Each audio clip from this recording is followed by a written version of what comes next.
MBC coach को release करने की विधि। यदि दोनों ट्रॉली जाम हैं तो ब्रांच पाइप पर लगे आइसोलेटिंग कॉक वीपी और एफपी को बंद अवस्था में घुमाएं। डीवी का आर चार्जर हैंडल उठाएं, डीवी को आइसोलेट करें।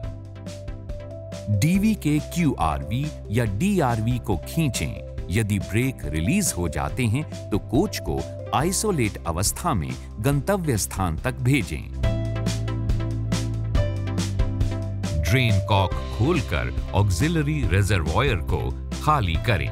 यदि ब्रेक रिलीज नहीं होते हैं तो दोनों ट्रॉली के ब्रेक सिलेंडरों से पहले लगी आइसोलेटिंग कॉक को बंद अवस्था में घुमाएं। दोनों ट्रॉली के ब्रेक सिलेंडर की हवा आइसोलेटिंग कॉक के वेंट फीचर से बाहर निकल जाएगी और ब्रेक रिलीज हो जाएंगे।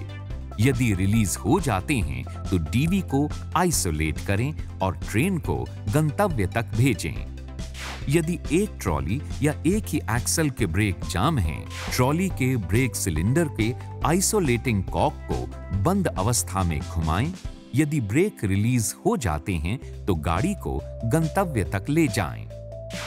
यदि रिलीज नहीं होते हैं तो एडजस्टिंग प्लेट की पिन यानी लैच को बाहर खींचें तथा एडजस्टिंग प्लेट को क्लॉकवाइज दिशा में घुमाएं। ब्रेक रिलीज हो जाने चाहिए। यदि ब्रेक रिलीज नहीं होते हैं तो ब्रेक सिलेंडर या कनेक्टिंग लिंक की पिन को निकालें और ब्रेक को रिलीज करें और गाड़ी को गंतव्य तक ले जाएं। यदि एक ट्रॉली जाम हो तो ये भी चेक करें। ब्रेक सिलेंडर रिलीज अवस्था में नहीं है। यदि प्रभावित कोच SLR है तो हैंड ब्रेक को चेक करें।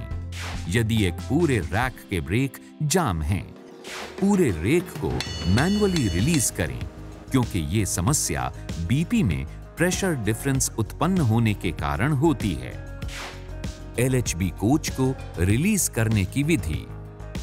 प्रभावित कोच को चेक करें। दोनों ट्रॉली की आइसोलेटिंग कॉक से आइसोलेट कर ब्रेक रिलीज करें। इसके पश्चात हाथ के द्वारा सभी ब्रेक कैलिपर यूनिट यानी ब्रेक पैड को हिलाकर सुनिश्चित करें कि ब्रेक रिलीज अवस्था में है तो ब्रेक सिस्टम को आइसोलेट कर गाड़ी गंतव्य तक भेजें।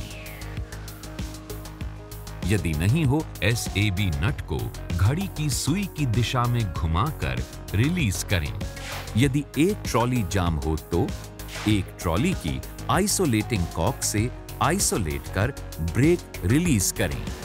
पावर कार यानी SLR कोच के हैंड ब्रेक को चेक करें। जब ये सब सुनिश्चित हो जाए तभी बेफिक्र होकर गाड़ी चलवाएं।